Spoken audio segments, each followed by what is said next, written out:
Bendito eres, Señor. Yo te doy gracias por esta mañana, por este día. Gracias porque nos hemos deleitado cantándote y adorando tu nombre, mi Rey. Proclamando que tú eres bueno para cada uno de nosotros, mi Señor. Gracias por tu misericordia. Que verdad es, Señor, que dónde estaríamos, Padre, si no fuera por tu misericordia y por tu amor. ¿Qué sería de nosotros, mi Señor? Ahora, Señor, quiero presentarme delante de ti para que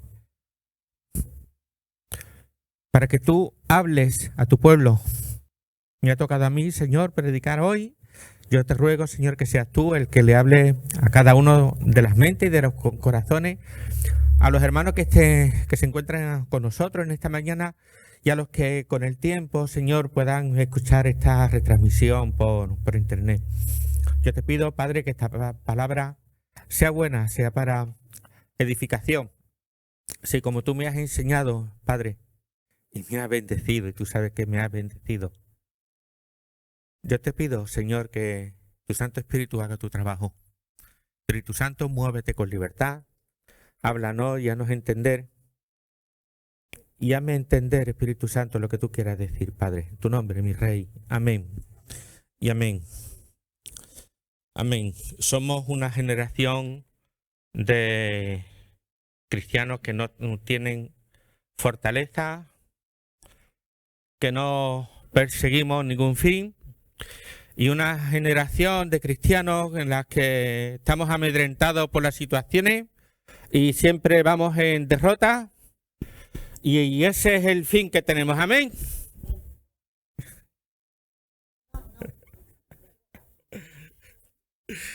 Dice la palabra del Señor que el reino de los cielos es de los valientes y lo arrebatan los violentos. No estamos hablando de fuerza violenta, ¿no? Pero estamos hablando que yo tengo que ser violento conmigo. ¿Cuál es el fin que yo pretendo con el Señor? ¿Qué es lo que Dios espera de mí? ¿Qué es lo que Dios me ha dicho que espera de mí? ¿Qué es lo que yo quiero hacer por el Señor? Eso es lo que me esfuerza, lo que me lleva, lo que me incita. Lo malo es cuando no tenemos eso. Entonces si nos convertimos en lo que he dicho antes, ¿no? Una persona que no tiene futuro, que no sabe dónde va, no sabe qué hacer. Cualquier viento de doctrina errónea, cualquier mala influencia, cualquier mala enseñanza, si no tiene una base, pues es convencible y es mareado por cualquier viento, como dice Santiago, ¿verdad? Y esto era lo que le pasó a Jacob. Jacob, el nombre de Jacob, todos sabemos lo que significa, ¿no? Suplantador. Eran dos, era Esaú y era Jacob. Salieron mellizos los muchachos y resulta de que primero nació Esaú, pero Jacob le tenía cogido por el talón.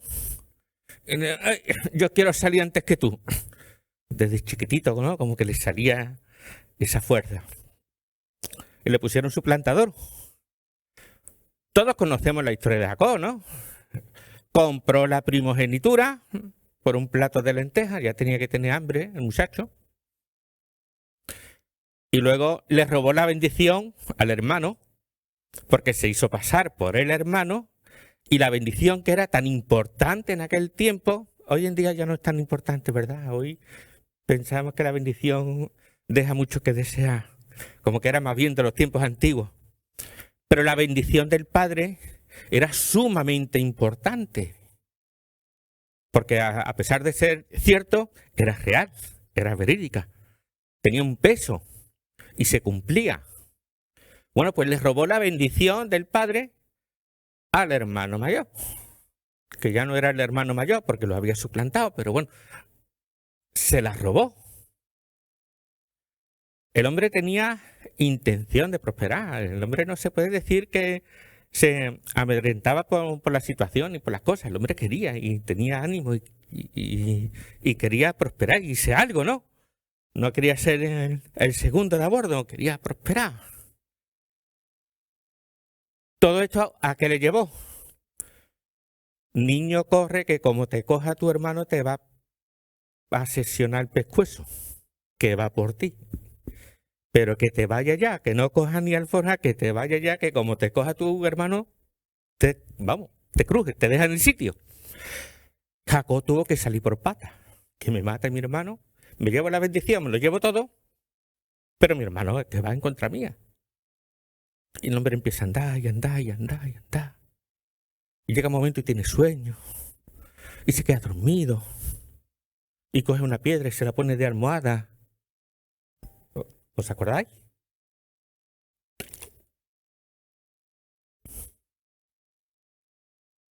Vamos a leer Génesis 28, del 10 al 17.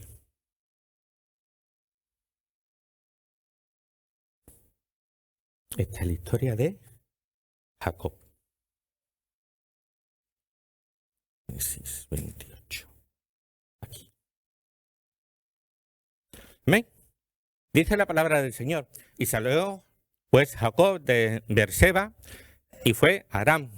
Y llegó a un cierto lugar y durmió allí porque ya el sol se había puesto, y tomó de las piedras de aquel paraje y puso su cabeza y puso a su cabecera y se acostó en aquel lugar.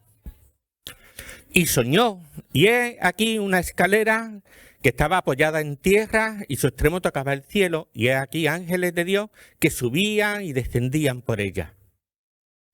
Y he aquí Jehová estaba en lo alto de ella, el cual dijo: Yo soy Jehová, el Dios de Abraham, tu padre, y el Dios de Isaac. La tierra en la que estás acostado te daré a ti y a tu descendencia. Hermano, yo ya con esto ahí ya cortaba porque ya... Pero es que lo que viene después todavía... Será tu descendencia como el polvo de la tierra, y te extenderás al occidente y al oriente, al norte y al sur, y todas las familias de la tierra serán benditas en ti y en tu simiente. ¡Oh! Hermano, a ti te dice eso el Señor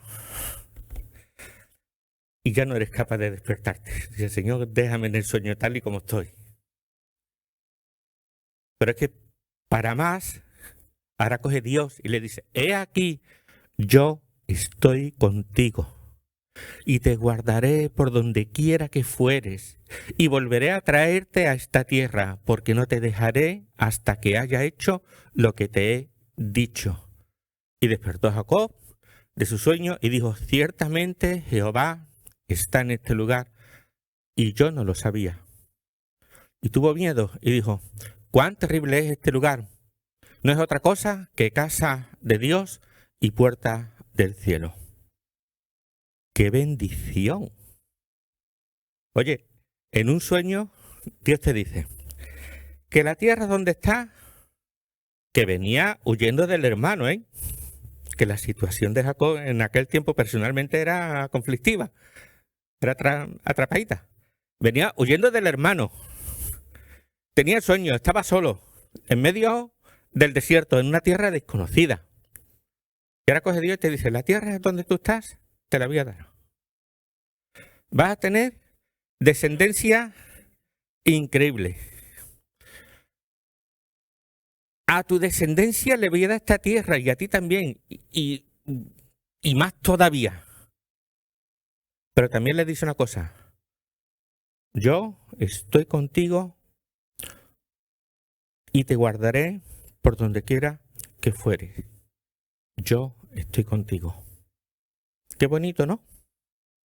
Qué bonito que a pesar de que uno tenga problemas, el Señor te diga: yo estoy contigo. Pero eso fue solamente para Jacob. No, eso no es para nosotros, hermanos. Eso es del Antiguo Testamento, es muy bonito, pero es del Antiguo Testamento también. 700, 800 años después, ¿qué pasa?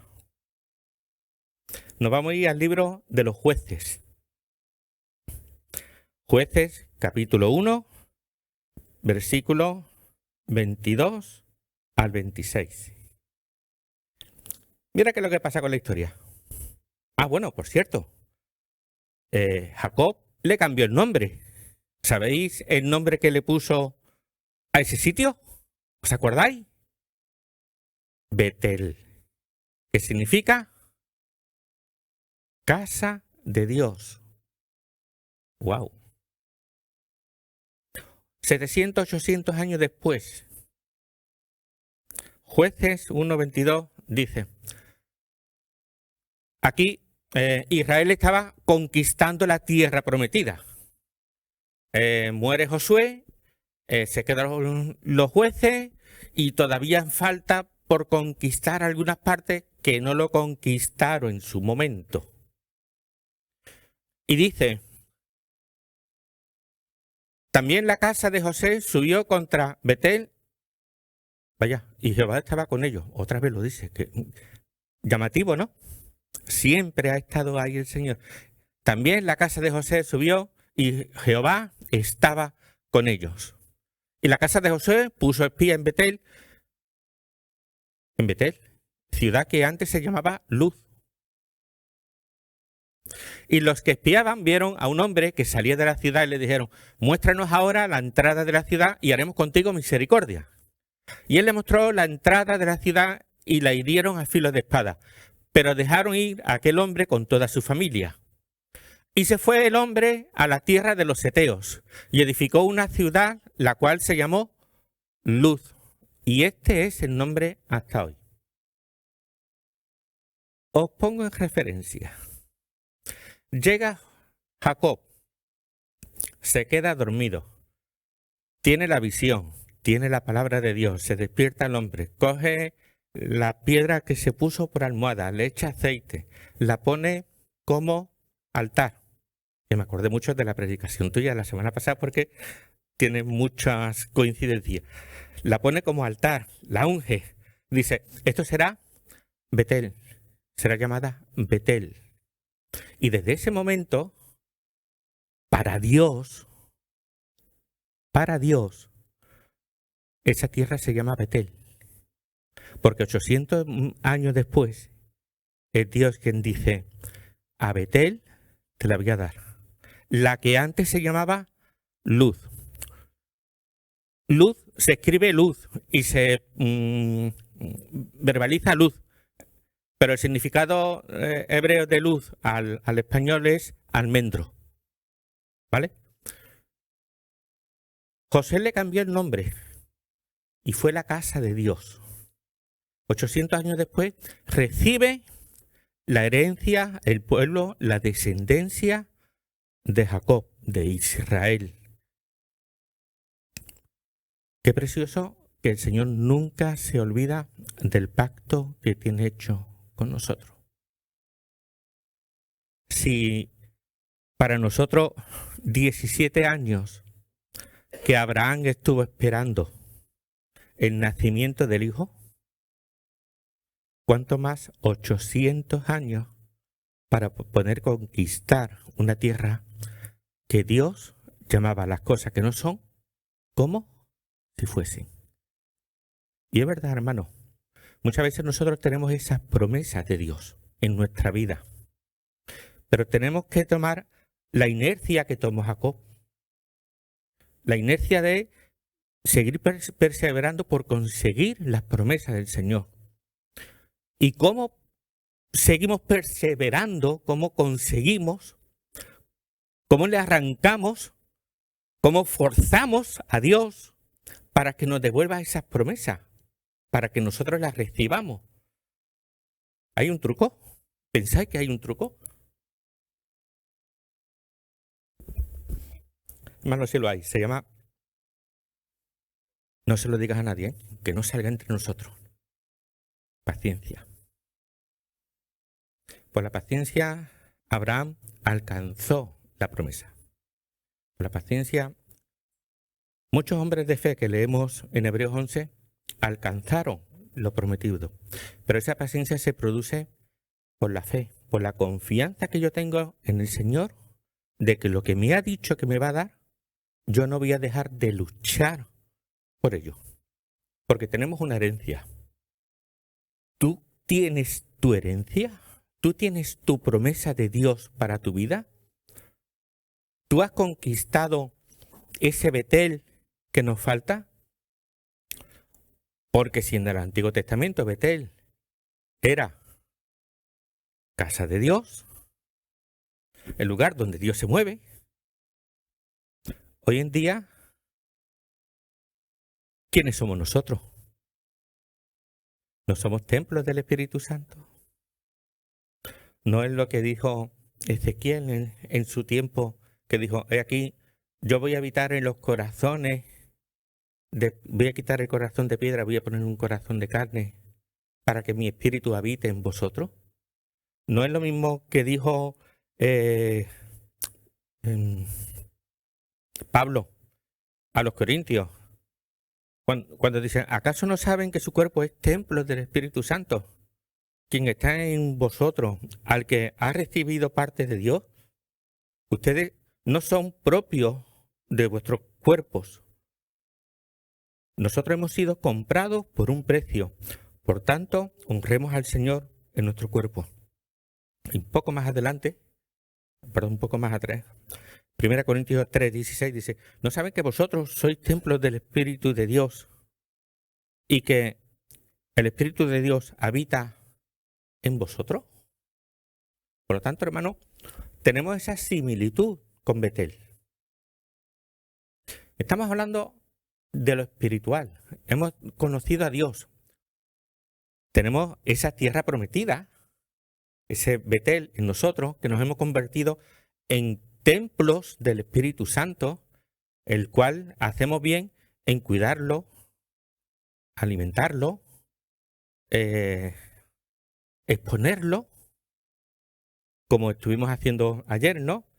Expusimos al Espíritu Santo, pusimos la obra redentora del Señor, enviando trataditos. Tanto fue el empeño, hermanos, que hasta en el buzón de la iglesia nos han dejado un tratadito del Evangelio de San Juan.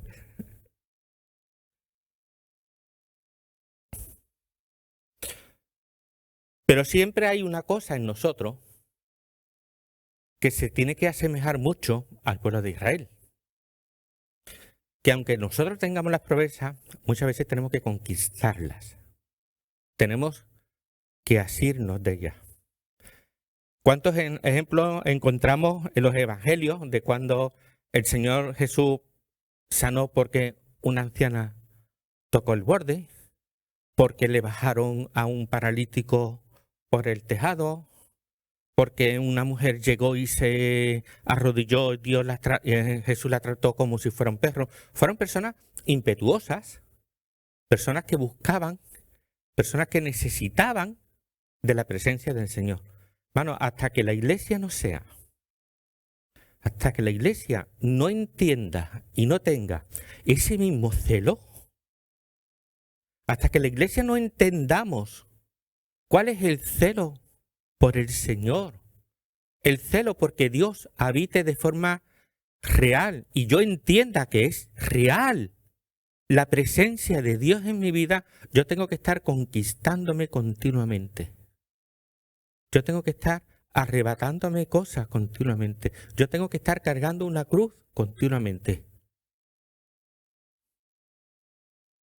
El hermano que consiga no hacer eso y que no necesite de Dios, o una de dos, o es tan santo que no lo sabe y ya está en el cielo, o no es cristiano. Porque todos los cristianos sabemos una cosa, y eso lo comentaba con el hermano Robert.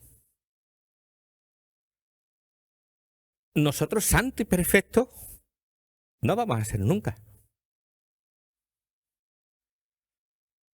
Cuando está dormido Dani. Y con todo eso hay que preguntárselo a Lili. ¿Por qué? Porque si tú ya fueras santo y perfecto, ya estarías con el Señor. Porque si tú aquí en la tierra eres santo y perfecto, eres igual a Dios. No necesitaría de su misericordia, de su amor, de su redención, de su paciencia, de su magnibilidad. No necesitaría de Él, sería semejante a Dios. Y nunca vamos a ser semejante a Dios. Siempre vamos a estar en una lucha constante con nosotros mismos. Siempre. A veces ganaremos, a veces perderemos, a veces conquistaremos mejor, a veces conquistaremos peor. Israel nunca llegó a conquistar por completo la tierra prometida. Israel se tomó licencias, pensó que algunos los podrían dominar y luego se rebelaron contra él. Otras veces lo dejaron porque les daban pena y se rebelaron contra él. Nunca lo conquistó, nunca llegó a tener ese control de toda la tierra prometida que Dios le había dicho que tendría. Nosotros nos pasa igual, nosotros nunca vamos a tener esa perfección.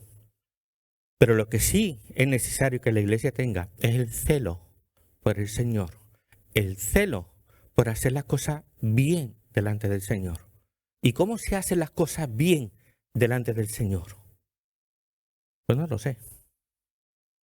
Yo no lo sé. Lo que lo sabe es la Biblia.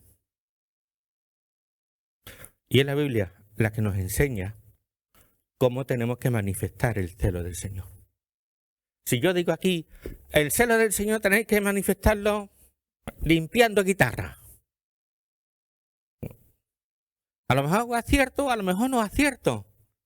Pero el que no se equivoca nunca es la palabra del Señor. Por eso es tan importante entender la palabra del Señor, leerla, escudriñarla, comprenderla. Pero eso es muy importante. Y la palabra del Señor dice que es lámpara a nuestros pies. Qué importante es saber por dónde andamos. Qué importante es saber dónde estamos de pie.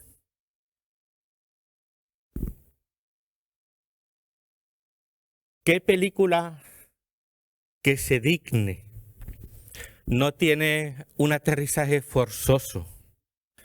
Y qué casualidad que siempre el aparato que se cae al borde del precipicio, ¿verdad? Todas las películas pasa igual. Que si se salva y si no se salva, que si está ahí, que si no está ahí. Nosotros nos pasa igual. Nosotros tenemos que saber si estamos al borde del precipicio o no estamos al borde del precipicio. Si el camino por donde estoy andando está bien o lo que estoy haciendo no está bien. Si mis pensamientos son correctos delante del Señor, que eso no lo sabe nadie, nada más que el Señor y yo. O si mis pensamientos son correctos. Pero ¿cuál es la forma de entenderlo? La palabra. La palabra te da esa sabiduría. Esa es la sabiduría del Señor. No es ser sabio, ni conocerlo todo, ni entenderlo todo, ni dominarlo todo, porque al final, como decía Salomón, vanidad de vanidades, ¿no? Todo esto se queda. Pero la verdadera sabiduría es saber lo que agrada a mi Señor. Y cuando tengamos ese celo, entonces lucharemos y conquistaremos lo que nosotros tenemos de parte de Dios como herencia. Amén. Te digo una cosa, hermano. Lo que te separa de Dios no es otra cosa que el pecado. Y cuando admitimos el pecado, bueno, no admitimos el pecado. Somos tan espirituales que no podemos admitir el pecado. Digamos que lo comprendemos, ¿vale? Es más, en esta sociedad comprendemos mejor el pecado. No lo aceptamos, evidentemente que no lo aceptamos, pero bueno, comprendemos también que la situación contractual socialmente que estamos desarrollando en esta paparruchar, hermano. Pecado es pecado y el Señor es el Señor. Hay infinidad de versículos en el que en el Nuevo Testamento incita realmente mucho a que despreciemos el pecado, que lo abandonemos, que no le sirvamos, que lo dejemos atrás, porque es lo que me separa de Dios. La práctica del pecado no la puedo justificar de ninguna forma, de ninguna manera. El pecado nos separa de Dios. Qué capítulo más bonito, el de Isaías 1, ¿verdad? No me traigáis más vanas ofrendas. Qué canción más bonita aquella, ¿verdad, Dani? Cuando la cantamos en Madrid y cuando nuestros tiempos cuando cantábamos la palabra del Señor. No me traigáis más vanas ofrendas. Precioso. Qué llamamiento del Señor a abandonar lo que nos separa de Él, que es a lo que estamos llamados. Hermano, cuando aceptamos el pecado, cuando aceptamos cierta forma de conducta en nuestra vida, ya no te vuelve conquistador, ya te vuelve conquistado. Y un cristiano conquistado por algo que no sea el Señor, tiene que traer nuevas a cuentas, limpiar las manos, dejar el pecado. Y venir luego, dice el Señor, si tus pecados fueren como la grana, como la nieve serán. Lo que tú no conquistas te va a conquistar. Lo que tú no eres capaz de controlar en tu vida, te va a controlar a ti. Y estamos llamados a una cosa distinta porque el Señor nos dio espíritu de libertad, dominio propio. Otra cosa que no me acuerdo lo que era. Pero estamos llamados a eso. Tener un dominio propio y a conocernos a nosotros mismos. Cuando tomamos la Santa Cena, Primera de Corintios, que lo leemos mucho. Últimamente ya no se lee tanto Primera de Corintios, ¿no? Pero cuando dice, examínese cada uno, ¿os acordáis de ese versículo, no? Uno tiene que ser consciente de su propia situación y de quién es. Y Santiago también dice, cada uno tenga un concepto de sí mismo adecuado. Que tú como cristiano sepas dónde estás. Que tú como cristiano sepas dónde tienes que ir. Y que en ese transcurso, que en ese camino, yo te incito a que seas violento contigo, que seas valiente, que seas esforzado. Si no ora, empieza a orar. Que no lee, empieza a leer. Si no tiene costumbre de llamar a un hermano para decirle, hermano, que el Señor te bendiga unas hartas, nada más que te llamo para eso. Adiós. Lo hace. Y Dios estará contigo, porque son cosas que le gusta al Señor.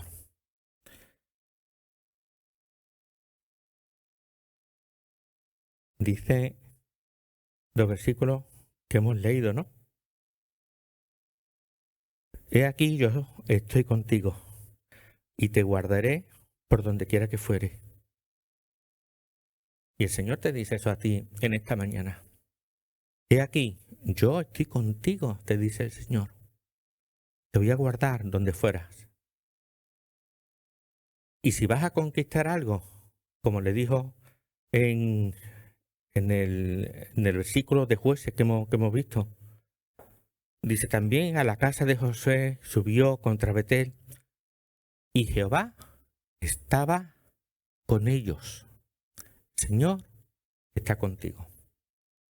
Amén. Cierra tus ojos. Tú ya sabes quién eres delante de Dios. Tú ya sabes los defectos, las cosas buenas y las cosas malas que tú tienes. Y si hay algo que realmente te falta por conocer, dice la palabra que es lámpara a tus pies, donde te enseña el camino. Preséntate delante del Señor y pídele al Señor que ponga un espíritu nuevo, distinto dentro de ti. Pídele al Señor que ponga un corazón para arrebatar tierras por conquistar en tu vida. Pídele al Señor que te ayude, que te enseñe cómo luchar, cómo pelear y cómo agradarle. Sí, Señor, venimos delante de ti, de tu presencia. Queremos ser valientes, queremos conquistar reinos en nuestra vida. Queremos hacernos violencia a nosotros para agradarte, para conquistarnos, para hacer que tú vivas de una forma confortable en nuestros corazones, Padre, porque tú has derramado tu Santo Espíritu en nuestros corazones. Señor, danos el celo, Señor.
Thank you.